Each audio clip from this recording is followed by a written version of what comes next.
Hey guys, welcome back. तो कल Christmas था। आई होप आपने एंजॉय किया होगा काफ़ी क्रिसमस। तो हम वापस आ गए हैं अपने टॉपिक के साथ, जो वर्किंग कैपिटल क्रेडिट एडजस्टमेंट में जो हम सीएमए डाटा प्रोजेक्शंस के ऊपर बात कर रहे थे।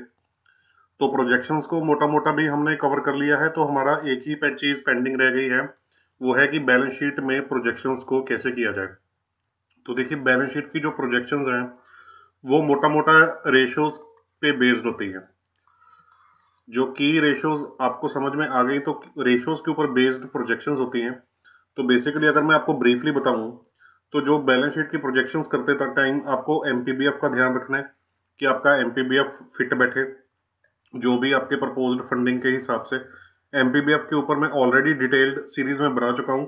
अगर आपने वो नहीं देखी है, तो मेरे यूट्यूब वाले पेज पे, मतलब जो यूट्यूब वाला आप देख रहे हैं जहाँ पे, वहाँ पे प्लेलिस्ट वाले सेक्शन में जाइए और वहाँ पे एमपीबीएफ की वीडियोस मैंने पूरी अलग से एक प्लेलिस्ट बना के रखी हुई है एमपीबीएफ के साथ रिलेटेड। तो वहाँ पे जाके एमपीबीएफ की वीडियोस देखिए। तो एमपीबीएफ पे बेस्ड है, आपकी करंट रेशो के ऊपर बेस्ड है, करंट रेशो। और उसके बाद आपकी सोलवेंसी रेशो। सोलवेंसी रेशो को ही आज हम डिस्कस करने वाले हैं, जिसमें गेयरिंग और लिवरेज रेशो ही आती है। एंड थर्ड, आपकी inventory inventory cycle, debtor cycle and creditor cycle. ये चार पांच चीजें आपको प्रोजेक्शंस में आनी चाहिए करने के लिए। अगर ये चार पांच चीजें आपको आती हैं, तो आपकी बैलेंस शीट की प्रोजेक्शंस जो हैं वो सेट हो जाएंगी। इनके अंदर एमपीबीएफ को मैं डिटेल में एक्सप्लेन कर चुका हूं। करंट रेशियो को मैं डिटेल में ऑलरेडी अपने पिछले प्रीवियस लेक्चर्स में डिटेल में एक्सप्लेन कर चुका हूं। अगर आपने नहीं देखे हैं तो प्लीज आप देख लेना उनको दोबारा से। तो बात करते हैं सोलवेंसी रेशियोज को समझने की। तो सोलवेंसी रेशियोज जो बेसिकली होती हैं, उसके अंदर जो हमारी समझने वाली चीज है वो है गेयरिंग एंड लिवरेज रेशो। दो ही रेशो समझनी, वैसे तो कई रेशोज हो सकती हैं इसके अंदर। तो हमने जो फोकस रखना है वो गेयरिंग एंड लिवरेज रेशो के ऊपर फोकस रखना है। इनको अलग अलग नाम से जाना जाता है। कई जगह पे डेट इक्विटी रेशो भी बोला जाता है, कई जगह पे total outside liability upon net worth, या adjusted total net worth, total debt upon net worth, अलग अलग नाम से इनको जाना जाता है। तो आज हमने इनके बारे में ही पढ़ना है कि ये रेशोस क्या चीज है। ये चार पांच चीजें आपकी कवर हो गई, देन उसके बाद आपको प्रोजेक्शंस समझने में कोई ज्यादा दिक्कत आने वाली नहीं है बैलेंस शीट की। ठीक है, तो चलिए स्टार्ट करते हैं आज का टॉपिक। देखिए, गेयरिंग एंड लीवरेज रेशो जो है, अभी आप नाम के साथ कंफ्यूज मत होइए कि गेयरिंग वर्ड का क्या मतलब है एंड लीवरेज वर्ड का क्या मतलब है। इसको ही आज हमने डिटेल में समझना है। इसको चार पार्ट्स में डिवाइड किया है टॉपिक को मैंने। सबसे पहले तो अपना बेसिक पार्ट कि हमें इसका मीनिंग समझना है, इसकी अंडरस्टैंडिंग बनानी है कि ये रेशियोज क्या है, फेमिलियर होना है इससे। दूसरा है कि इसकी कैलकुलेशंस कैसे करते हैं, क्या फॉर्मूला यूज करना चाहिए इसके लिए। तीसरा सेक्शन है कि आइडियल रेशियो क्या होनी चाहिए बैलेंस शीट के अंदर।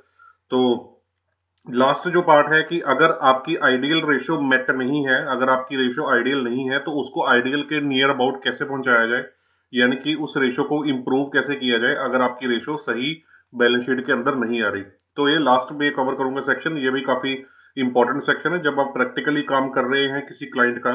चाहे आप चार्टर्ड अकाउंटेंट इन प्रैक्टिस हैं, या आप चाहे बैंकिंग में जॉब कर रहे हैं एज अ सेल्स मैनेजर या एज अ क्रेडिट मैनेजर, तो आपको इन चीजों की समझ होनी चाहिए बिल्कुल, ताकि आप अपने कस्टमर को उसी के अकॉर्डिंग सही तरीके से गाइड कर पाए। तो अभी हम अपना जो टॉपिक है वो मीनिंग एंड अंडरस्टैंडिंग है। सबसे पहले उसके ऊपर ही फोकस करते हैं, मीनिंग एंड अंडरस्टैंडिंग।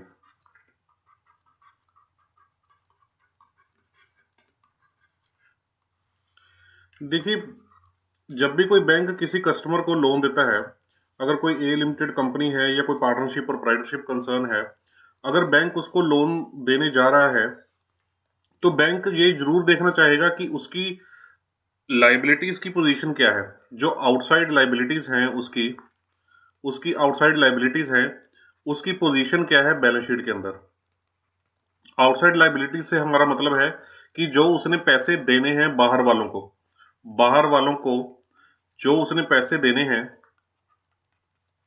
जो पैसे देने हैं, उनकी क्या पोजीशन है, उनकी क्या पोजीशन है,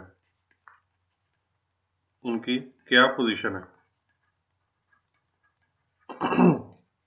अब हम ये क्यों देखते हैं? देखिए, बैंक ये देखना चाहता है कि कई जिस क्लाइंट को मैं लोन देने जा रहा हूं, जिस क्लाइंट को हम लोन देने जा रहे हैं, क्या ये तो नहीं कि वो क्लाइंट अपना जो बिजनेस है वो सिर्फ बाहर वाले लोगों के पैसे से चला रहा हो?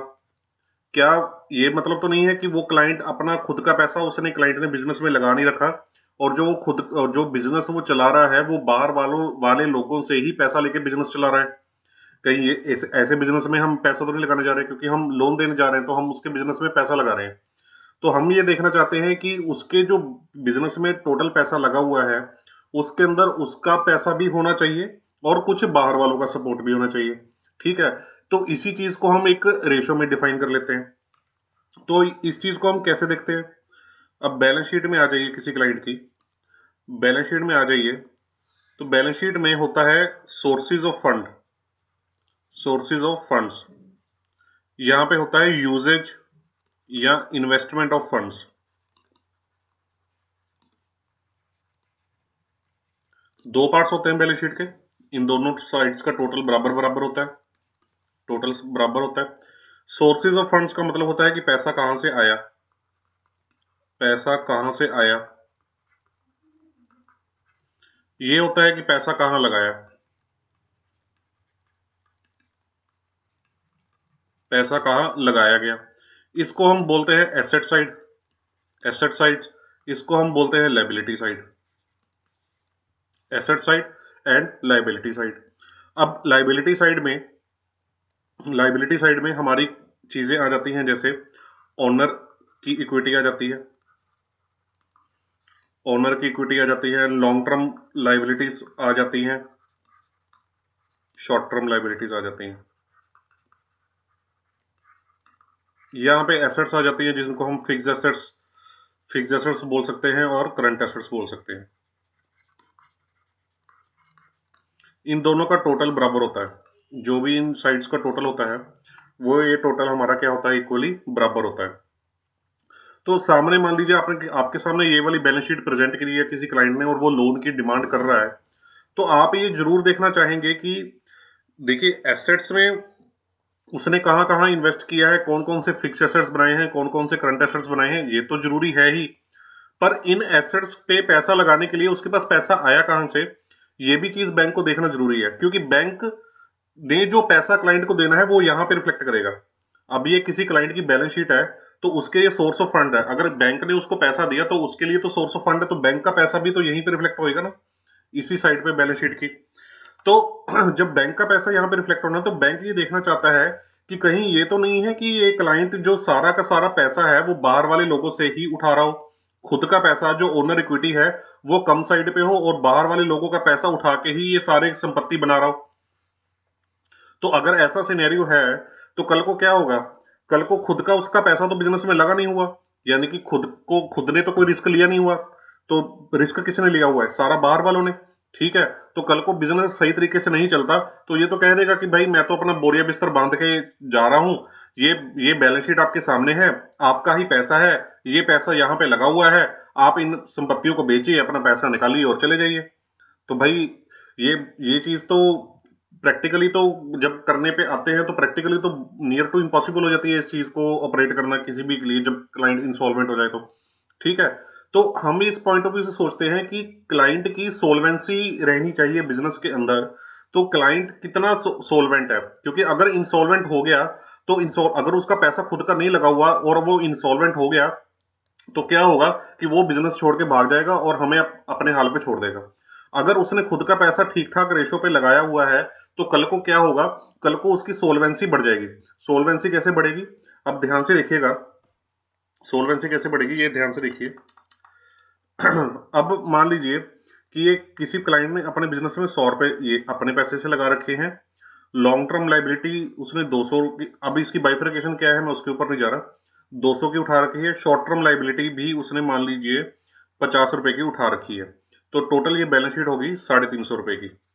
ठीक है जी, उसके बाद जो ये 350 रुपए हैं इसमें से इसने 150 रुपया क्या कहाँ पे लगा रखा है, फिक्स एसेट्स के अंदर, और जो बाकी 200 रुपया है वो कहाँ पे लगा रखा है, करंट एसेट्स के अंदर। तो टोटल कितना हो गया, 350 रुपया हो गया। तो अब क्या होगा, अब देखिए मान लीजिए फ्यूचर में क्लाइंट इंसॉल्वेंट हो गया, इंसॉल्वेंसी तो समझते हैं आप कि दिवालिया निकल गया क्लाइंट का, ठीक है, तो इंसॉल्वेंट हो गया क्लाइंट। अब इंसॉल्वेंट हो गया तब कोर्ट कहेगा कि इसकी संपत्तियां बेचो, कोर्ट बोलेगा इसकी संपत्तियां बेचो। अब संपत्तियां कहां पे हैं, ये वाली संपत्तियां। अब जो प्रॉपर्टी मॉर्गेज की है वो तो अलग है, ये वाली संपत्तियां, ठीक है। तो अब जब ये वाली संपत्तियां हम बेचेंगे तो 350 की संपत्तियों की वैल्यू है बुक्स के अंदर, बुक्स के अंदर। तो कल को जब हम बेचने जाएंगे तो 350 की तो ये बिकेंगी नहीं नेचुरली, कि हम इंस्टॉलमेंट कंपनी को बेच रहे हैं। तो दूसरा जो सामने वाला बंदा खरीदेगा उसको पता है कि हम मजबूरी में इस चीज को बेच रहे हैं, हमें हमारे पैसे फंसे हुए हैं, तो वो सस्ता खरीदना चाहेगा, तो पूरे पैसे वो कभी भी नहीं देगा। तो 350 की चीज कितने में बिक जाएगी, 300 में बिक जाएगी। 350 की चीज मान लो 275 में बिक जाएगी। लोअर साइड पे अगर हमने सस्ते पे भी बेचा तो मान लीजिए 275 पे भी बिक गई, तो क्या होगा, 275 से हमारी ये तो नकॉफ हो ही जाएंगी ना पूरी की पूरी, इनको तो पेमेंट हो ही जाएगी ना, इंक्लूडिंग जिसमें मैंने भी अपना पैसा लगाया हुआ है एज अ बैंकर। तो ओनर की इक्विटी जितनी ज्यादा होगी, ओनर की इक्विटी जितनी ज्यादा होगी उतना हमारी रिपेमेंट की कैपेसिटी ज्यादा बनेगी। कैसे, अगर मान लीजिए ये 275 की नहीं 250 की बिकती है, 350 की चीज 250 की बिकती है, तब भी मेरी रीपेमेंट हो रही है। क्यों, क्योंकि जो 100 रुपए का डिफरेंस है, जो 100 रुपए की मार है, जो ये 100 रुपए कम हो गया, ये मार किसको पड़ गई, ओनर को पड़ गई, क्योंकि ओनर को तो सबसे लास्ट में पैसे मिलने होते हैं। तो 100 रुपए की मार ओनर को पड़ गई। अब अगर इसने यहाँ पे 150 लगाया होता, अगर इसने यहाँ पे 150 लगाया होता, तो यहाँ पे मैं अगर 200 की भी ये एसेट्स बेच देता, 350 की एसेट्स 200 की भी बेच देता, तो तब भी मेरी रीपेमेंट हो जानी थी। मान लीजिए यहाँ पे फिर ये 0 हो जाता, मान लीजिए, या यहाँ पे ये 150 हो जाता, ये 50 हो जाता, तो साइज 350 ही रहता। तो अगर यहाँ पे इसने 150 लगाया होता, तो मैं यहाँ पे 150 तक का रिस्क और मेरे को बेनिफिट हो जाना था। तो 350 की चीज 200 में बिक जानी थी, तो 200 से मेरी रीपेमेंट पूरी हो जानी थी। तो जितनी ओनर की इक्विटी ज्यादा बढ़ेगी उतनी उसकी solvency, solvency in the sense outside liability पे करने की कैपेसिटी भी बढ़ जाएगी। समझ रहे हैं आप इस चीज को, इसी चीज के लिए कारण इसको सोलवेंसी रेशियोज बोला जाता है। कि कल को जब इंसॉल्वेंट हो गया तो वो जितना उसने पैसा अच्छा खासा अपना डाला होगा बुक्स के अंदर, उतनी ही उसकी रिस्क टेकिंग कैपेबिलिटी ज्यादा होगी। मतलब बैलेंस शीट में रिस्क टेकिंग कैपेबिलिटी बैंक की ज्यादा होगी, क्योंकि कल को जब एसेट्स बेचने पे आएंगे तो जितनी ओनर की इक्विटी रहेगी उतना से अगर कम भी बिक गए एसेट्स, तब भी हमारी रीपेमेंट निकल सकती है। समझ रहे हैं इस चीज को, तो इस वजह से इनको सोलवेंसी रेशियो बोला जाता है। और ये बैंक देखना चाहता है कि बैंक ओनर की इक्विटी बिजनेस में कितनी लगी हुई है as compare to his liabilities, ठीक है। तो इससे क्या होता है कि इससे एक और चीज भी होती है, अगर ओनर ने खुद का 150 रुपया लगाया हुआ है, तो अब जैसे मैंने आपको समझाया कि बैंक 350 की एसेट 200 रुपए में बेच देगा, तो कल को देखिए नुकसान 150 रुपए का जो नुकसान हुआ, 150 रुपए का नुकसान तो इसने ही झेला सारा, ठीक है। तो अगर उसने खुद का पैसा बिजनेस में लगाया होगा, तो इस बिजनेस को संभालने के लिए वो और ज्यादा कॉशियस होकर चलेगा, और ज्यादा वो कॉशियस होकर इस बिजनेस को चलाएगा, या और ज्यादा समझदारी से चलाएगा बिजनेस। उसको पता है कि अल्टीमेटली मैंने अपना 150 रुपया इस बिजनेस के अंदर लगाया हुआ है, और कल को अगर मेरा बिजनेस फटता है तो मेरे को ही सबसे ज्यादा नुकसान होगा। ये वाले लोग तो इन एसेट्स को सस्ते पे बेच के अपना पैसा निकाल के निकल भी जाएंगे, तब भी कोई इनको नहीं है, मेरे को ज्यादा रिस्क है। तो इस वजह से इन चीजों का ध्यान रखना चाहिए। और यहाँ पे दोनों तीनों चीजें आ जाती हैं कि जब ओनर को पता है कि मैंने जितना पैसा मैं लगाऊंगा उतना मेरा रिस्क ज्यादा है बिजनेस का, कल को कोई नुकसान होता है तो मेरे को ही नुकसान होगा, तो वो भी कोशिश करता है कि मैं भी एक अप्रोप्रिएट ढंग से एक ठीक ठाक अमाउंट बिजनेस में लगाऊं, और बाकी अमाउंट मैं बाहर वाले लोगों से उठाऊं। और जो बाहर वाले लोग हैं उनके अगर फुटस्टेप्स में आपके आके जाके देखें आप, तो उनको होता है कि ओनर सब ज्यादा से ज्यादा पैसा लगाए, या ओनर की इक्विटी एक ठीक ठाक रेंज में हो, तभी हम रिस्क लेने के लिए तैयार हैं। तो इस वजह से इस रेशो का कॉन्सेप्ट स्टार्ट हुआ बैंकिंग सेक्टर में। और यहां पे ये बोला गया कि भाई आपको कितना प्रपोर्शन, कितना प्रपोर्शन पैसा आपको अपने बिजनेस में रखना चाहिए, और कितना प्रपोर्शन पैसा आपको आउटसाइड लोगों से उठाना चाहिए। इन्हीं रेशोज को हम जो है वो सोलवेंसी रेशो बोलते हैं, और इनको हम गेयरिंग और लिवरेज के दो ढंग से पढ़ते हैं। गेयरिंग एंड लिवरेज रेशो के नाम से हम इनको जानते हैं, अलग अलग नाम है इनके, but gearing and leverage ratio काफी बार आपको सुनने में मिलेगा। तो आज मैं आपको इनका मीनिंग भी, कैलकुलेशन का तरीका भी क्लियर करवा दूंगा कि ये किस तरह से हमारी किस तरह से इनको कैलकुलेट किया जाता है। अगर आप इनको एसेट साइड के नजरिए से देखें, अब तो मैंने आपको लाइबिलिटी साइड के नजरिए से बता दिया, तो एसेट साइड के नजरिए से आपको ये समझ में आ जाएगा कि जो ये एसेट्स हैं, जो ये पैसा आपने इन्वेस्ट किया हुआ है, इन इन्वेस्टमेंट्स का कितने परसेंट प्रोपोर्शन ओनर का फाइनेंस्ड और कितने परसेंट पोर्शन आउटसाइड लोगों का फाइनेंस्ड है। इन इन्वेस्टमेंट्स में कितने परसेंट पैसा ओनर ने लगाया, कितने परसेंट पैसा आउटसाइडर ने लगाया। That is also other way of saying about solvency ratio. एक अलग तरीका है सोल्वेंसी रेशो के बारे में बताने का कि इन्वेस्टमेंट्स में कितने परसेंट पैसा ओनर्स का है और आउटसाइड का पैसा कितने परसेंट है। ठीक है, चलिए थोड़ी कैलकुलेशंस देख लेते हैं कि इनकी कैलकुलेशंस कैसे होती हैं और ये क्या रेशियोज होती हैं, तो आपको थोड़ा सा ये पॉइंट भी क्लियर हो जाएगा। अब देखिए, सबसे पहले मैं बात करूंगा गियरिंग रेशो की। सबसे पहले मैं बात करूंगा गियरिंग रेशो की,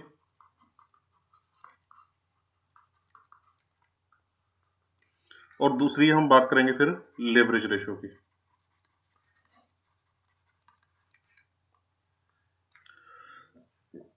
देखिए, गियरिंग रेशो को डेट इक्विटी रेशो भी बोल दिया जाता है। गियरिंग रेशो को डेट इक्विटी रेशो भी बोला जाता है। तो इसके अंदर कैसे कैलकुलेशंस होती है इस रेशो की, ध्यान से देखिएगा। गियरिंग रेशो के अंदर ये बोला जाता है कि आपके बुक्स के अंदर या आपके बिजनेस के अंदर जो आउटसाइड लोगों ने पैसा लगाया है, आउटसाइड लोगों ने, मैं देखिए आउटसाइड लोगों की बात कर रहा हूं, आउटसाइड लोगों ने जो पैसा लगाया है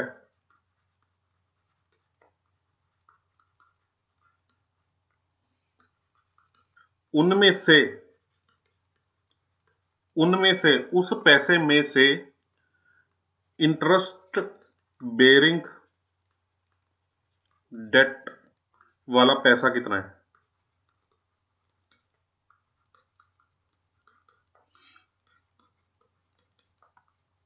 मतलब आपके बिजनेस में जो आउटसाइड लोगों ने पैसा दिया हुआ है आपको, उसमें से कितना पैसा वो वाला पैसा है जिसके ऊपर आपको ब्याज देना पड़ता है। समझ रहे हैं आप इस चीज को? अगर आउटसाइड लोगों ने पैसा आपके बिजनेस में लगाया है तो उसमें से कितने परसेंट डेट जो है जिसके ऊपर आपको ब्याज देना ही देना पड़ता है हर बार। ठीक है, अब आप बात करेंगे, मान लीजिए सैलरी पेबल है। सैलरी पेबल आपकी करंट लायबिलिटी है। ठीक है, सन्ड्री क्रेडिटर्स है, ये आपकी करंट लायबिलिटी है। तो क्या इसके ऊपर आपको ब्याज देना पड़ता है? नहीं।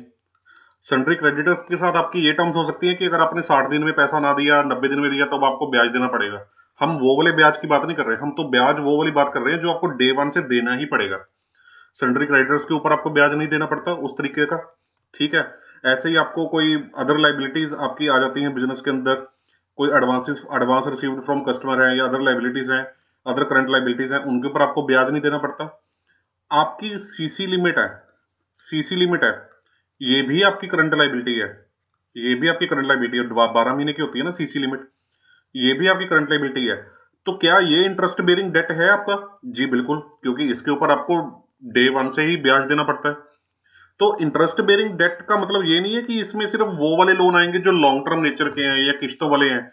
आपको आपके पास ये शॉर्ट टर्म नेचर के लोन्स भी इसके अंदर आ जाते हैं। तो इंटरेस्ट बेरिंग डेट कौन से होते हैं? ऑल शॉर्ट टर्म डेट्स जैसे CC limit, plus long term debts जैसे मान लीजिए आपने कोई बैलेंस शीट में ऑटो लोन लिया हुआ है। ये सारे बुक्स की बात हो रही है भाई, जो बुक्स में आपके डेट्स हैं। आउट ऑफ बुक्स आपके पर्सनल नाम पे आपका कोई ऑटो लोन चल रहा है, वो इन रेशियोज में नहीं आता। सिर्फ जो बैलेंस शीट में आइटम्स हैं, तभी मैंने बैलेंस शीट आपको बना के दिखाई, जो बैलेंस शीट में आइटम्स हैं सिर्फ उनकी मेंशन, उनकी बात हो रही है। ठीक है, short term debts plus long term debts. ठीक है, ये डेट्स आपके यूजली बैंक्स से हो सकते हैं प्लस एनबीएफसी से हो सकते हैं। NBFC means non banking financial companies. NBFC से हो सकते हैं, बैंक से हो सकते हैं।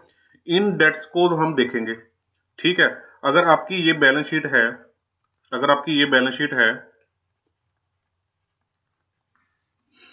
ये आपकी बैलेंस शीट है जिसमें से ये लायबिलिटी साइड है, तो इसमें से अगर ओनर की कैपिटल है, तो उसके बाद इसमें अगर वेरियस जो आइटम्स ओनर की कैपिटल के बाद अलग अलग तरह की यहाँ पे आइटम्स स्टार्ट हो जाती हैं। तो उन उन आइटम्स में से ओनर की कैपिटल तो क्या होगी, ये तो खुद का पैसा हो गया ना, ये तो खुद का पैसा हो गया, ठीक है। तो इसको तो नहीं देखेंगे हम। खुद के पैसे के अलावा ये जो पैसा है, ये बाहर वाले लोगों का पैसा है, बाहर वाले लोगों का पैसा। इसमें से, इनमें से वो पैसा वो वाला ढूंढेंगे जिसमें से हम ब्याज देते हैं, जिसमें हम इंटरेस्ट पे करते हैं, ठीक है, चाहे वो शॉर्ट टर्म में हो चाहे वो लॉन्ग टर्म में हो, ठीक है। तो उसमें से शॉर्ट टर्म और लॉन्ग टर्म डेट्स हमारे इन इनमें से निकल के आ जाएंगे, इनमें से निकल के आ जाएंगे शॉर्ट टर्म और लॉन्ग टर्म डेट। इसको डिवाइड कर देंगे ओनर की इक्विटी के साथ, इस फिगर के साथ,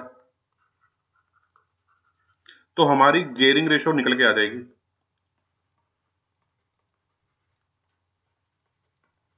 ये हो जाएगी हमारी गेयरिंग रेशो, या जिसको हम क्या बोलते हैं, डेट इक्विटी रेशो, जिसको हम क्या बोलते हैं, डेट इक्विटी रेशो। आप इस चीज को, इस कॉन्सेप्ट को समझ गए। अब ध्यान से देखिएगा।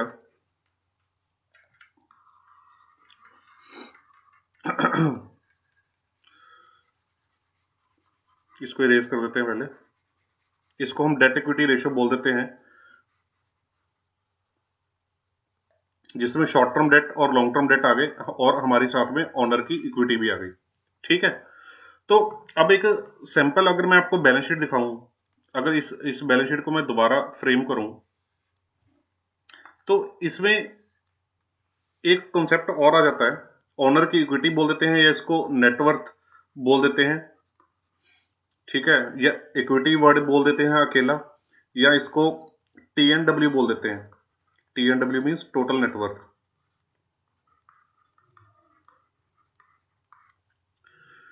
ये तो होती है गेयरिंग रेशो। एक हम निकाल सकते हैं adjusted gearing ratio, adjusted gearing ratio, adjusted gearing ratio. अब एडजस्टेड गेयरिंग रेशो क्या होती है? एडजस्टिंग गेयरिंग रेशो का मीनिंग होता है कि कई बार क्या होता है कि हमारे शॉर्ट टर्म और लॉन्ग टर्म डेट, ये तो इसमें सेम ही रहेंगे, short term debt plus long term debt.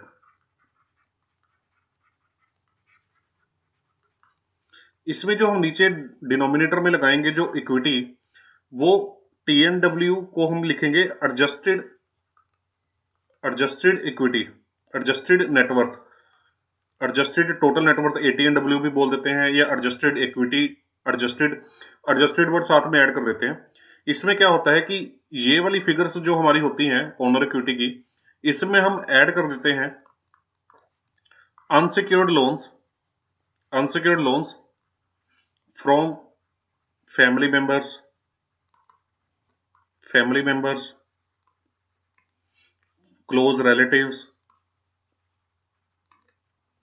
Friends,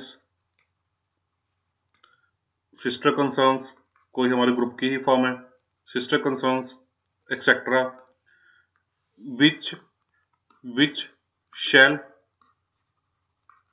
remain in business for long period of time,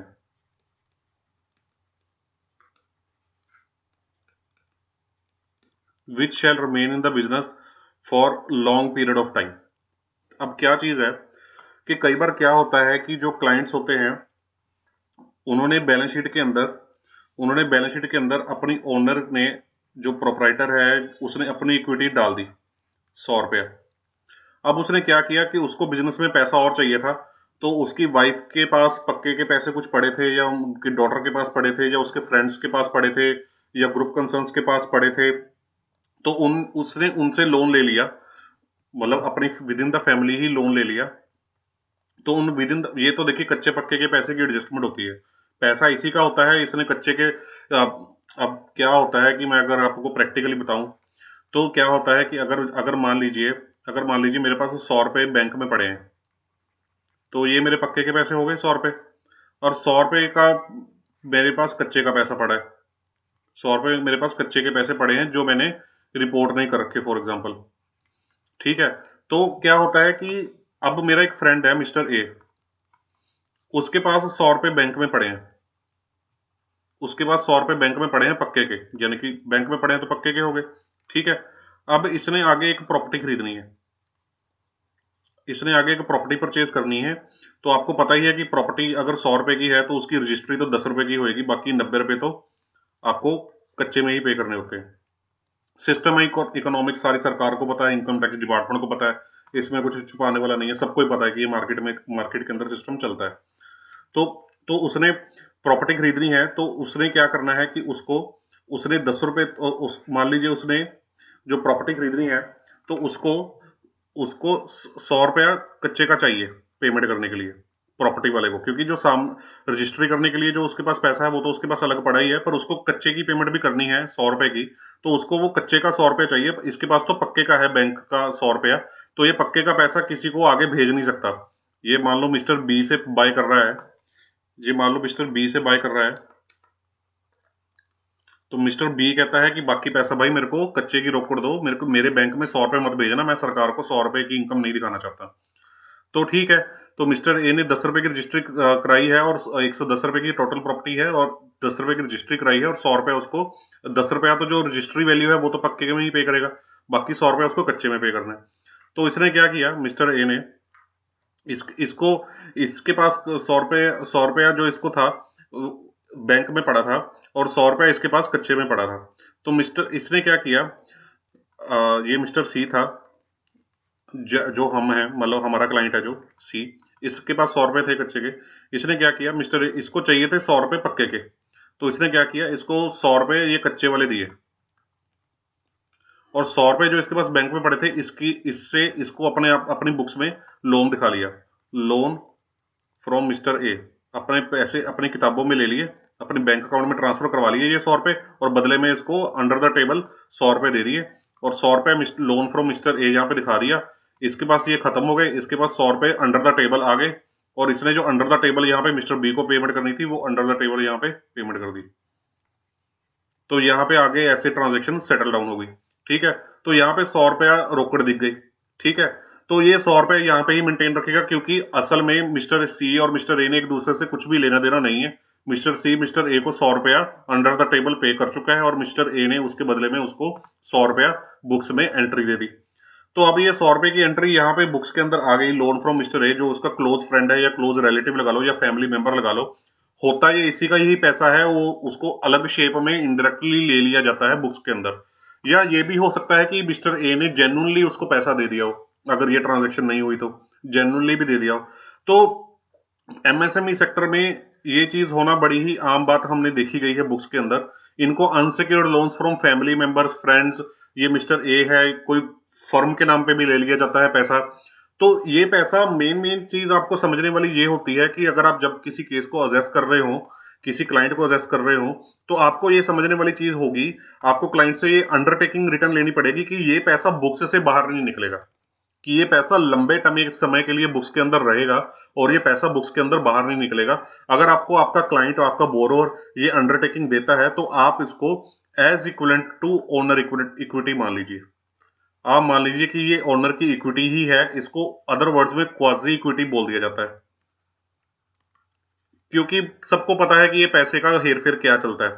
तो इसको ओनर की इक्विटी के इक्विवेलेंट ही मान लेता है बैंक, या क्वाजी इक्विटी ही मान लेता है बैंक। तो उसके अकॉर्डिंग क्या होता है कि डिनोमिनेटर में आपकी जो ओनर की इक्विटी 100 रुपया की थी, यहाँ पे 100 रुपए के साथ रेशियो कैलकुलेट हुई थी, गेयरिंग रेशियो। तो एडजस्टेड गेयरिंग रेशियो में 100 प्लस 100 200 रुपया उठा लिया जाएगा डिनोमिनेटर में। तो यहाँ पे जो शॉर्ट टर्म डेट है ये तो सेम ही रहेगा, ये तो चेंज होने वाला है नहीं, तो डिनोमिनेटर वाली अमाउंट आपकी चेंज हो जाएगी। तो कोई भी बैंक जो गेयरिंग रेशियो है वो दो तरीके से कैलकुलेट करता है, एक ओरिजिनल गेयरिंग रेशियो, एक ओरिजिनल वाली गेयरिंग रेशियो आ गई, ये डेट इक्विटी रेशियो आ गई, या इसको हम बोल देते हैं डेट अपॉन टीएनडब्ल्यू, डेट अपॉन टीएनडब्ल्यू, इसको बोल देते हैं डेट अपॉन एटीएनडब्ल्यू, ए से मतलब एडजस्टेड टोटल नेटवर्थ, ठीक है। तो एडजस्टेड गेनिंग रेशियो कंप्यूट कर दी जाती है इस तरह से, उन पैसों को भी as equivalent to quasi equity, यानी कि as good as equity, as good as owner का पैसा ही मान के इसको कंप्यूट किया जाता है एडजस्टेड। तो इसका इंपैक्ट क्या पड़ता है, अब देखिए शॉर्ट टर्म और लॉन्ग टर्म डेट तो आपके चेंज होने नहीं। शॉर्ट टर्म और लॉन्ग टर्म डेट है मान लीजिए आपके 200 के, और ये आपके पहले थे 100 रुपए के, तो आपकी ये रेशो आई 2:1। 2:1 रेशो का क्या मतलब है कि अगर 2 रुपए बाहर वालों ने लगाए हैं तो 1 रुपया ओनर ने लगाया है।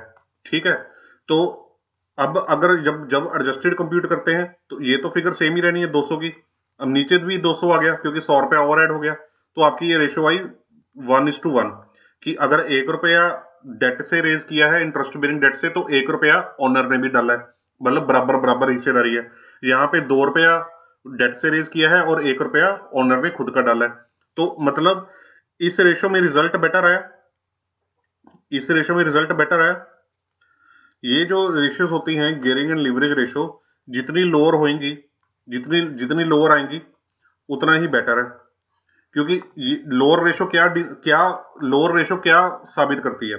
अब जैसे यहाँ पे 2:1 की रेशो थी या 2 की रेशो थी, 2 टाइम्स अगर टाइम्स में लिखें तो 2 टाइम्स की रेशो थी, 2x की रेशो थी, यहाँ पे 1x की रेशो है, उससे कम आई है। तो जितनी लोअर होगी उतना बेटर है बैंकिंग पॉइंट ऑफ व्यू से। बैंक बोलेगा कि इसका मतलब यह है कि उतना ही ओनर का पैसा बिजनेस में ज्यादा लगा हुआ है। ठीक है, ओनर का पैसा ही ज्यादा लगा हुआ है ना, क्योंकि इसमें ओनर का पैसा 100 रुपए लगा था, इसमें ओनर का पैसा 200 रुपए है, तो जितना ज्यादा पैसा लगा उतनी रेशो गिरती गई नीचे, तो जितनी लोअर आएगी उतनी ही बेटर है गियरिंग रेशो। सेम चीज लिवरेज में भी होएगी। लिवरेज वाला कंसेप्ट मैं आपको क्लियर कराता हूं अभी।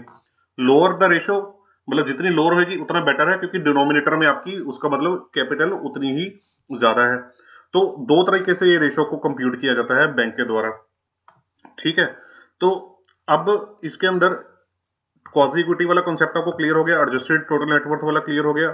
तो अब हम समझते हैं कि लिवरेज रेशो क्या होती है। अब थोड़ा सा यहाँ पे होश पॉश ज्यादा हो गया, नेक्स्ट पेज पे समझाता हूं लिवरेज रेशो क्या होती है।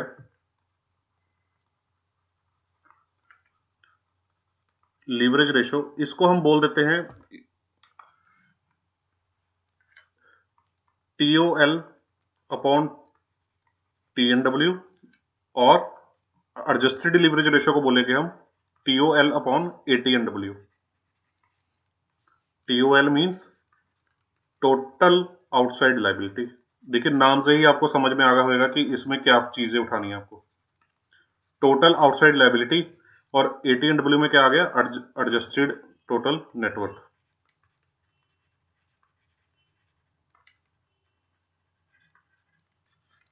ठीक है, अब देखिए लीवरेज रेशो में हमें बाइफरकेट नहीं करना। अगर आपकी ये बैलेंस शीट है, अगर आपकी ये बैलेंस शीट है तो इसमें ये ओनर की इक्विटी है, ये आपके unsecured loans from family members, friends, जो लॉन्ग टर्म नेचर के हैं, बिजनेस में रहेंगे ही रहेंगे, ये वो आ गए। इसमें बाकी आपकी सारी आउटसाइड लायबिलिटीज आ गई। अब ये चाहे आउटसाइड लायबिलिटी इंटरेस्ट बेरिंग है चाहे नॉन इंटरेस्ट बेरिंग है, ठीक है, चाहे ये करंट लायबिलिटी है चाहे लॉन्ग टर्म लायबिलिटी है, ठीक है, इनके अंदर ये सारी लायबिलिटीज का टोटल आ जाएगा, सारी आउटसाइड लायबिलिटीज का टोटल आ जाएगा, और उसी को ही हम पिक कर लेंगे। यानी कि लिवरेज रेशो में हम उठाएंगे total outside liability, total outside liability, interest bearing हो चाहे वो, प्लस नॉन इंटरेस्ट बेरिंग भी, जिनके ऊपर हम ब्याज नहीं भी देते, चाहे जैसे सन्ड्री क्रेडिटर्स, चाहे वो भी। डिवाइड बाय डिनोमिनेटर आपका सेम रहेगा। डिनोमिनेटर में ओनर की इक्विटी, ओनर की इक्विटी, इक्विटी बोल देते हैं अकेला, कैपिटल बोल देते हैं। ठीक है जी, तो डिनोमिनेटर आपका सेम है, या इसको TNW भी लिख सकते हैं, टोटल नेटवर्थ, नेटवर्थ भी लिख सकते हैं। ठीक है, तो ये तो सिंपल लिवरेज रेशो होगी। अगर एडजस्टेड लिवरेज रेशो देखनी है, एडजस्टेड लिवरेज रेशो, तो एडजस्टेड लिवरेज रेशो आपको क्या डिनोट करेगी, टोटल आउटसाइड लायबिलिटी आपकी सेम रहेगी, टोटल आउटसाइड लायबिलिटी आपकी सेम रहेगी जो ऊपर न्यूमरेटर में थी, नीचे आपकी एडजस्टेड इक्विटी या एडजस्टेड नेटवर्थ आ जाएगी। एडजस्टेड से मतलब क्या, इसमें हमने क्या ऐड कर दिया, क्वाजी इक्विटी, जिनको हमने इक्विटी के इक्विवेलेंट मान लिया, ये वाले लोन जो लॉन्ग टर्म नेचर के हैं। बार बार ये याद रखना, अगर क्लाइंट आपको ये बोलता है कि ये लॉन्ग टर्म नहीं है, मैंने अगले साल पे कर देने हैं, तो आपकी ये करंट लायबिलिटी बन गई फिर ये। ठीक है ना। फिर आपको आप इनको अनसिक्योर्ड लोन में ट्रीट कीजिएगा, फिर आपकी ये करंट लायबिलिटी बन गई, फिर आपका इसका पार्ट बन जाएगी ये, ठीक है। तो ये क्वाजी इक्विटी हो गई, तो क्वाजी इक्विटी यहाँ पे ऐड हो जाएगी। तो ये भी रेशो क्या होती है, लोअर द बेटर, जितनी लोअर होगी उतना ही बेटर रहेगा। क्यों? क्योंकि आपका डिनोमिनेटर में क्या है, आपकी ऑनर की इक्विटी है, ठीक है। तो अगर यहाँ पे ये आउटसाइड लायबिलिटी 400 रुपए की थी, ये आपकी 100 रुपए की थी, तो 400 डिवाइड बाई 100 यानी कि 4:1 की ये रेशो आपकी यहाँ पे आ रही है। तो जो यहाँ पे एडजस्टेड है, अगर आपकी ये तो 400 सेम ही रहना है, ये 100 रुपए डिनोमिनेटर वाला आपका इस अमाउंट से बढ़ जाएगा। तो मान लीजिए ये 200 है, तो ये आपका 2:1 आ गया यहाँ पे। तो एडजस्टेड वाली आपकी थोड़ी सी कम आएगी, क्योंकि आपने इसमें क्वाजी इक्विटी को ऐड अप कर दिया है। तो ये भी रेशो बैंक दो तरीके से कंप्यूट करेगा, अपने पास दो तरीके से कंप्यूट करेगा। ये मैं आपको एक टिप दे देता हूँ, टिप नहीं मतलब एक प्रैक्टिकल चीज बता देता हूँ कि बैंक अपनी डिसीजन मेकिंग के टाइम, फाइनल डिसीजन मेकिंग के टाइम, लोन किसी क्लाइंट को जब देना है, फाइनल डिसीजन मेकिंग के टाइम हमेशा adjusted gearing and adjusted leverage after considering the impact of quasi equity, इस दोनों के बेस के ऊपर ही डिसीजन लेता है। इसके ऊपर बेस्ड डिसीजन नहीं लेता, या इसके ऊपर बेस्ड डिसीजन नहीं लेता, इसके ऊपर डिसीजन लेता है कि क्लाइंट की ये रेशो कितनी आ रही है, एडजस्टेड रेशो कितनी आ रही है, इसके ऊपर बेस्ड वो हमेशा अपना डिसीजन लेगा। तो इसमें अगर हम मतलब कॉन्सेप्ट तो आपको क्लियर हो, मैंने बता ही दिया था। अगर हम दोनों दोनों रेशोस को आमने सामने रख के देखें, गेयरिंग रेशो यानी debt equity ratio, gearing ratio and leverage ratio,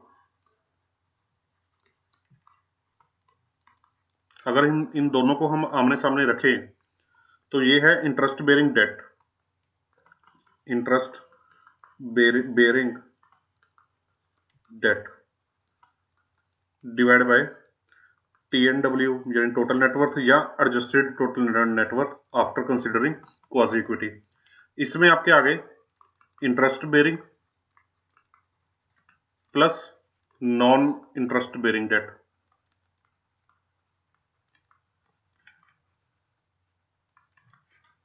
divide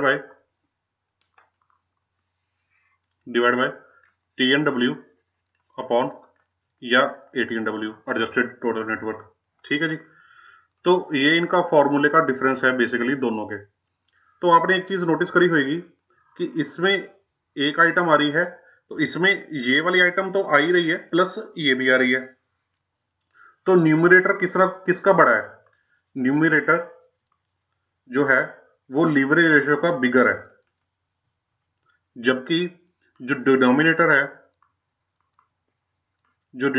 है वो दोनों का सेम है, यानी कि ये चीज दोनों की सेम है, ठीक है। तो न्यूमरेटर का फर्क है, ठीक है।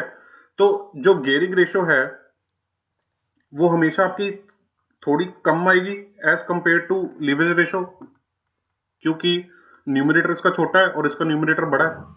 ये बात तो आपको समझ में आ रही है ना, मैथमेटिक्स है सिंपल। क्योंकि इसमें सिर्फ इंटरेस्ट बेरिंग डेट, अगर इंटरेस्ट बेरिंग डेट 200 रुपए के हैं, ये 100 रुपए की है, तो ये रेशो 2:1 आई। तो इसमें तो इंटरेस्ट बेरिंग डेट ये 200 रुपए के हैं ही है, प्लस 100 रुपया ये भी है, और ये आपका सेम ही रहेगा 100 रुपया। तो 300 डिवाइड बाय 100 यानी कि 3:1। तो हमेशा ये रेशो आपकी गेयरिंग रेशो कम आएगी, चाहे वो आप सिंपल गेयरिंग रेशो कंप्यूट कर लीजिए, चाहे एडजस्टेड गेयरिंग कंप्यूट कर लीजिए, क्योंकि लीवरेज रेशो में आपका न्यूमरेटर हमेशा बड़ा रहता है, ठीक है। ये इस चीज का आपको ध्यान रखना पड़ेगा।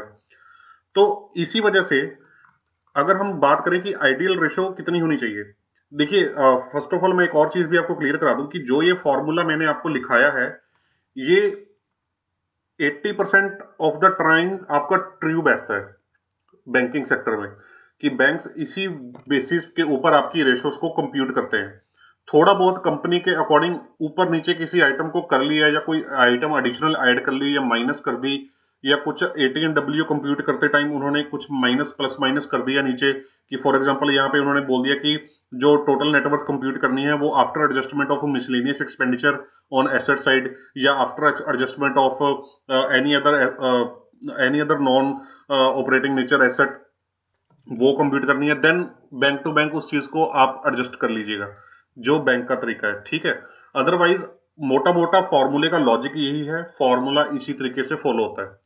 तो गेयरिंग रेशो क्योंकि हमेशा लिवरेज रेशो से कम आएगी, तो जो आइडल जो बैंक एक्सेप्ट करते हैं गेयरिंग रेशो, वो 3:1 की मान के चलते हैं। ये मैं एडजस्टेड गेयरिंग की बात कर रहा हूं, एडजस्टेड गेयरिंग।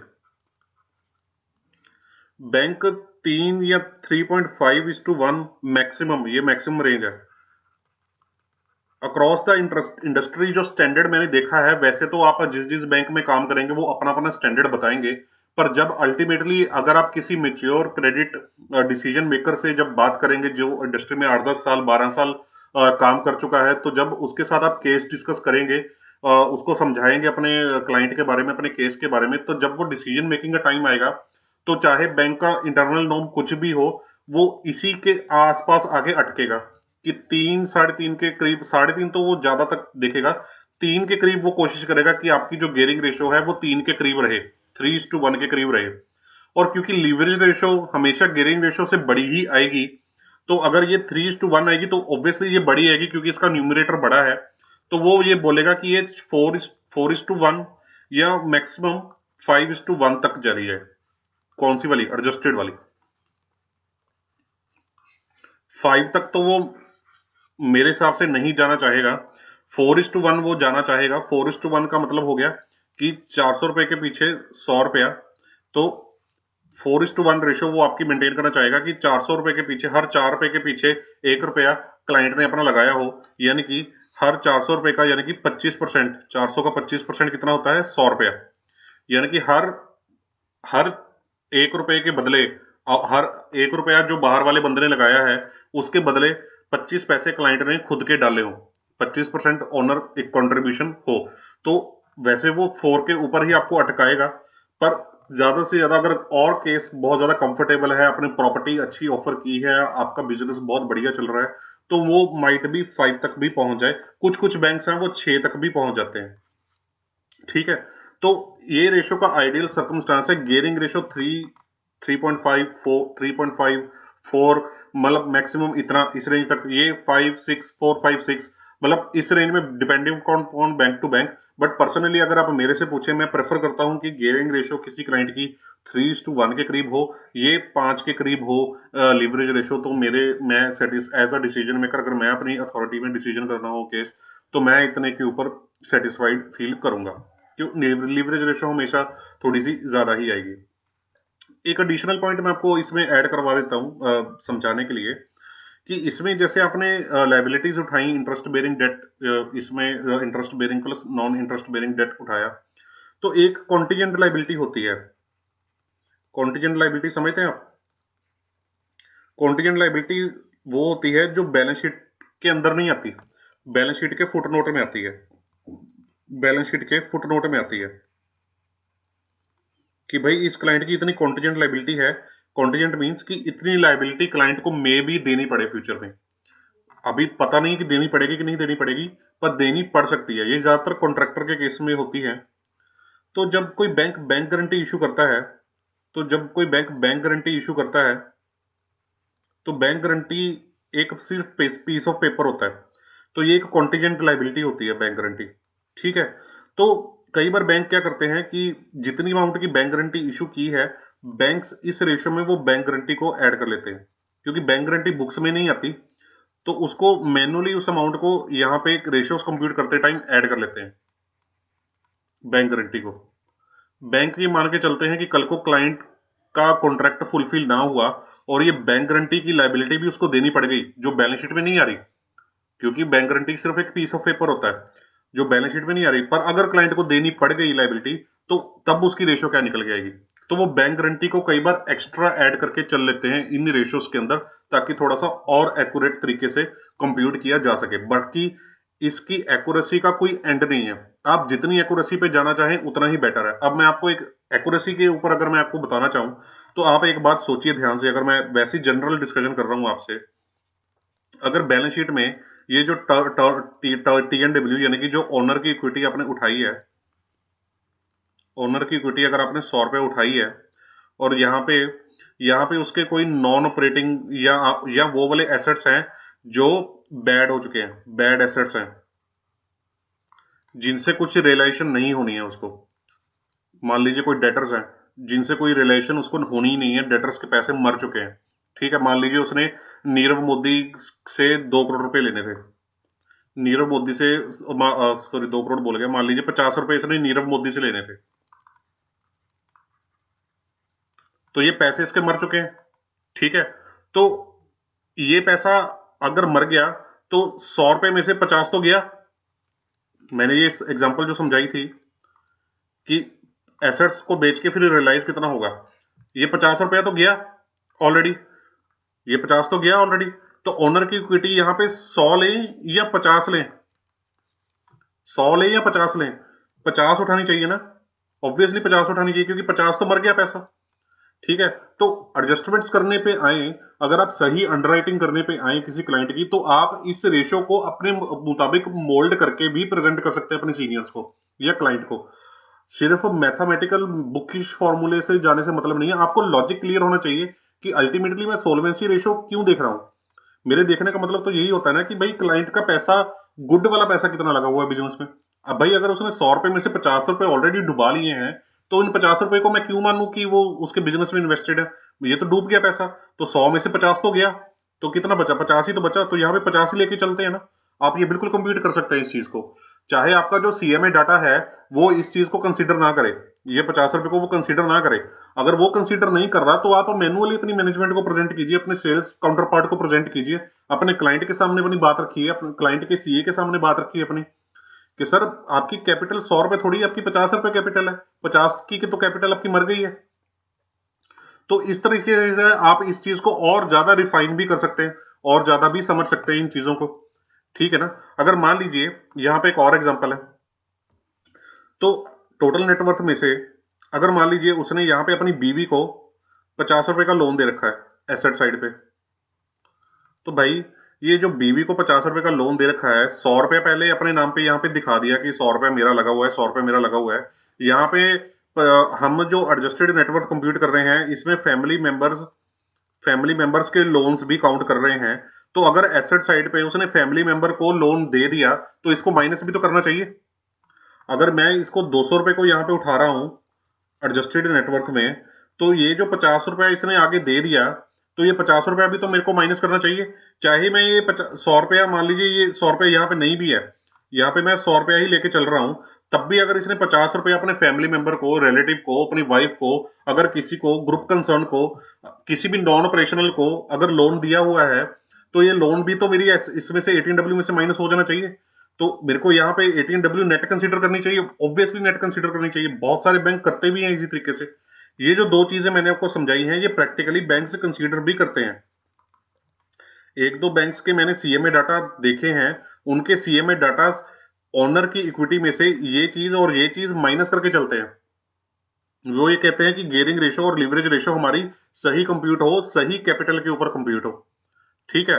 तो अगर आपका बैंक इन चीजों को लेस करता है तो वेल एंड गुड है, अगर नहीं लेस कर रहा है तो आपकी मैथमेटिकली रेशियो सीएमए डाटा के अंदर कुछ और आएगी। बट आप इन चीजों को प्रैक्टिकली साथ में भी देख के चलें कि ये चीजें क्या रिप्रेजेंट कर रही हैं, राइट। तो मैंने आपको याद होगा एक बैलेंस शीट एनालिसिस के ऊपर भी एक वीडियो बनाया था, बैलेंस शीट एनालिसिस के ऊपर भी एक वीडियो बनाया था, जिसमें मैंने आपको operating and non operating balance sheet का कॉन्सेप्ट समझाया था। ऑपरेटिंग एंड नॉन ऑपरेटिंग या नॉन ऑपरेशनल बैलेंस शीट का एक कॉन्सेप्ट समझाया था।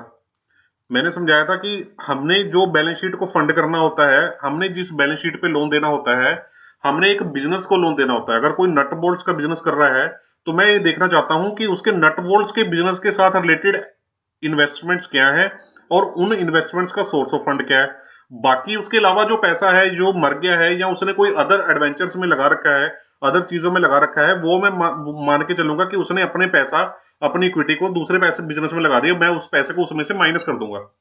जिस तरह से मैंने ये लोन की एग्जांपल दी या जिस तरह से मैंने इस चीज की एग्जांपल दी। तो अगर आप वो वीडियो भी साथ में देख लें तो आपके लिए और भी एडवांटेजेस है ये चीजों को समझना। तो ये गियरिंग एंड लीवरेज रेशो को एक दायरे में फिक्स मत कीजिए फॉर्मूला में, कि एक बकेट में फिक्स मत कीजिए कि अच्छा इंटरेस्ट बेरिंग डेट उठा लिए, टोटल नेटवर्थ उठा ली और हमारा काम खत्म, इतनी रेशो आ गई, बात खत्म। बियॉन्ड द फॉर्मूला आप सोच के देखिए कि बियॉन्ड फॉर्मूला उसकी बैलेंस शीट क्या एग्जिस्ट कर रही है। आपको ये समझ में आना चाहिए कि मैं ये रेशो कंप्यूट क्यों कर रहा हूं, मेरा एंड मोटिव क्या है कंप्यूट करने का, और मैं देखना क्या चाह रहा हूं उसकी बैलेंस शीट में। वो मैंने आपको ऑलरेडी समझा दिया कि मैं ये रेशोस कंप्यूट क्यों करना चाह रहा हूं इस कॉन्सेप्ट के अंदर। अगर आप इसको समझ गए हैं तो आप मेरे को कमेंट बॉक्स में जरूर बताइएगा कि अगर आपको ये पॉइंट समझ में आया या नहीं आया। तो अभी चलते हैं लास्ट टॉपिक पे आज के लेक्चर के, कि इन रेशो को इंप्रूव कैसे किया जाए, how to improve.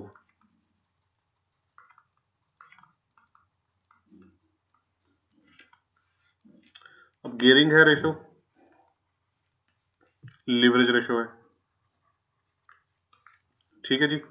Gearing ratio में आ गया इंटरेस्ट बेरिंग डेट। आप खुद बताना कि कैसे इंप्रूव होगी। इसमें आ गया आपकी नेटवर्थ इक्विटी या एडजस्टेड टोटल नेटवर्थ।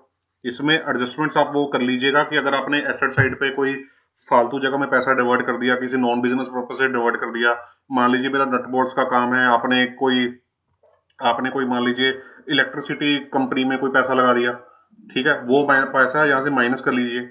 या कोई आपका पैसा डूब गया है जो आपने वैसे ही एसेट साइड पे दिखा रखा है पर पैसा आपका डूबा हुआ है, वो पैसा आप इसमें से माइनस कर लीजिए। इसमें आगे आपके interest bearing plus non interest bearing. नीचे आ गया TNW या ATNW। मैंने आपको एक चीज क्लियर करा दी है, lower the better, lower the better. जितनी कम आएगी रेशो उतना ही अच्छा है, वो तो मैं आपको ऑलरेडी समझा चुका हूं। तो मतलब ये रेशो को इंप्रूव कैसे किया जाए। मान लीजिए गियरिंग रेशो जो 3 3.5 की चाहिए होती है, मान लीजिए आपकी 5:1 आ रही है, यानी कि ये 500 है, ये 100 है।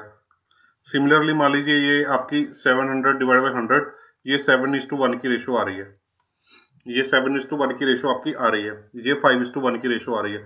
पर आपको चाहिए कि ये रेशो 3:1 आए, या चार आपकी बैंक से बात होगी, बैंक कहता है कि 4:1 ले आओ तो मैं ओके हूं। ये रेशो आपको चाहिए कि 5:1 आ जाए, ठीक है। तो 4:1 की रेशो अगर आपको ये लेके आनी है या 3:1 की रेशो लेके आनी है, न्यूमरेटर तो आप चेंज कर नहीं सकते, ये तो फिक्स है। तो आपको चेंज करने के लिए, यानी कि इस रेशो को कम करने के लिए डिनोमिनेटर ही बढ़ाना पड़ेगा। या तो आप न्यूमरेटर को कम कर लीजिए। न्यूमरेटर को कम कैसे करेंगे, वो कम तो आप कर नहीं सकते क्योंकि वो बैलेंस शीट में स्टैंडिंग है, वो तो ऐसे ही रहना है न्यूमरेटर तो आपका, ठीक है। डिनोमिनेटर को आपको बढ़ाना पड़ेगा, डिनोमिनेटर को आपको बढ़ाना पड़ेगा। तो आपको इंप्रूव करने का तरीका क्या है, आप अपनी इक्विटी इक्विटी को और डालिए, या अपने फ्रेंड्स से या फैमिली मेंबर से जो अनसिक्योर्ड लोन्स हैं उनको और लेके आइए बुक्स के अंदर। आप अगर रोकड़ वाली एडजस्टमेंट भूल भूल जाइए, इसके अलावा भी अगर आप अपने फ्रेंड्स से बोलते हैं कि भाई साहब मेरे को पैसे की जरूरत है 2-3 साल के लिए, आप मेरे बिजनेस में पैसा लगाइए, ठीक है, मैं आपको रिटर्न भी अच्छी दूंगा, कुछ भी लगा लीजिए, फ्रेंड्स को बोलिए, रिलेटिव्स को बोलिए, तो आप उनसे एंट्री ले लीजिए, उनसे पैसा ले लीजिए, तो आपका डिनोमिनेटर बढ़ जाएगा, तो ऑब्वियसली आपकी रेशो क्या हो जाएगी, नीचे आ जाएगी, तो आपकी रेशो इंप्रूव हो जाएगी। तो बड़ा सिंपल वे है रेशो को इंप्रूव करने का, राइट। तो अगर आप कल को कोई आपसे पूछता है, चाहे इंटरव्यू में भी पूछे या कहीं पे भी पूछे कि इस रेशो को इंप्रूव कैसे किया जाए, या अगर आप किसी क्लाइंट का लोन एडजस्ट कर रहे हैं तो आपकी CMA डाटा के अंदर रेशियो खराब आ रही है, तो आपको ये एडजस्टमेंट करनी पड़ेगी कि ये रेशियोज को कैसे ठीक किया जाए, तो आपसे सवाल पूछा जाएगा। तो आपको ये उनको फिगर वाइज बताना पड़ेगा, अमाउंट कंप्यूट करके बतानी पड़ेगी कि भाई इतनी अमाउंट आप कंट्रीब्यूट कीजिए तो तब जाके आपकी रेशियो इतनी आएगी। आपको क्लाइंट को वो अमाउंट भी बतानी पड़ेगी कि कितनी इक्विटी डाली है या कितना पैसा फ्रेंड से लेके आइए। अब ऐसे यहाँ पे मान लीजिए 100 रुपया है, तो आप क्लाइंट को बोलिए कि सर आप अगर आप 100 रुपया और लगाएंगे ना, तो यहाँ पे 500 डिवाइड बाई 200 हो जाएगा, ठीक है। तो 500 बाई 200 होते ही ये रेशो 2.5 के करीब आ जाएगी, 2.5:1, यानी कि वो वे मोर देन बेटर आ जाएगी। तो अगर आप 500 डिवाइड बाई 50 रुपया भी और डालते हैं तब भी आपकी रेशो एक ठीक ठाक रेंज पे आ जाएगी, सिमिलरली इस सिनेरियो में। तो इस तरह तरीके से आप क्लाइंट को भी समझाएंगे और अपने बिजनेस टीम को भी समझाएंगे, या मतलब जैसे भी आप जो भी आप stakeholder, I don't know कि जो भी आप वीडियोस देख रहे हैं, जिस स्टेक में भी आप काम कर रहे हैं, उस तरीके से। तो आई होप आपने इस चीज को समझा होगा, एंजॉय किया होगा इस चीज को। तो प्रोजेक्शंस के लिए ये चीज बड़ी ही ज्यादा इंपॉर्टेंट है कि गेयरिंग एंड लीवरेज रेशो को कैसे कंप्यूट करना है, इनका क्या मीनिंग है और कैसे इनको फिट करना है। तो नेक्स्ट लेक्चर में आपको मैं inventory turnover ratio, debtor turnover ratio and creditors turnover ratio के बारे में बहुत ज़्यादा डिटेल में समझाने वाला हूँ। तो आप इस चैनल को लाइक कीजिए, सब्सक्राइब कीजिए, मैक्सिमम से मैक्सिमम लोगों को शेयर कीजिए, तो मेरे को भी मोटिवेशन मिलती है इस चीज़ से काफ़ी। हालांकि जितना मैंने इसमें एफर्ट डाला है, उतना मेरे को आई बिलीव कि मेरे को काफ़ी लोगों ने भी बोला है कि उतना मेरे को चलो रिस्पॉन्स नहीं आ रहा, क्योंकि थोड़ा सा स्लो है। मैं इतना ज़्यादा मतलब पुश भी नहीं कर रहा इस चैनल को ग्रोथ करने के लिए, दूसरे जिस तरह से बाकी यूट्यूबर्स करते हैं पुश, या जो डिफरेंट डिफरेंट तरीके अपनाते हैं करने के लिए। तो मैंने बड़ा ही रॉ और रफ रखा हुआ है अपनी प्रमोशन एक्टिविटीज को। मैंने सिर्फ आपके कॉन्फिडेंस के बेस पे ही है कि जितने भी लोगों ने देखा है इन वीडियोस को, 200 300 लोग जितने भी लोगों ने देखा है, तो ना से तो बेटर ही है कि अगर फॉर एग्जांपल अगर मैं आज से 1 साल पहले ये कुछ भी नहीं कर रहा था, तो 1 साल तो मैं पहले बिल्कुल जीरो पे था, किसी को भी मेरे कोई तरीके से मेरे थ्रू कोई बेनिफिट नहीं पहुंच रहा था। बट आई बिलीव कि अभी 100 150 कुछ लोगों, तो 50 लोगों को तो बेनिफिट एटलीस्ट पहुंचा ही होगा इन वीडियोस के थ्रू। तो उसी से मेरे को सेटिस्फेक्शन मिलती है, वही चीज मेरे लिए मोटिवेशनल है। पर खैर, ये तो होता ही है कि आगे और बड़े चैनल और लोगों को तक पहुंचे, उतना ही बेटर है लोगों के लिए। तो आई होप आपने एंजॉय किया होगा। बाकी नेक्स्ट लेक्चर में मैं नेक्स्ट संडे मिलूंगा आपसे। Thank you.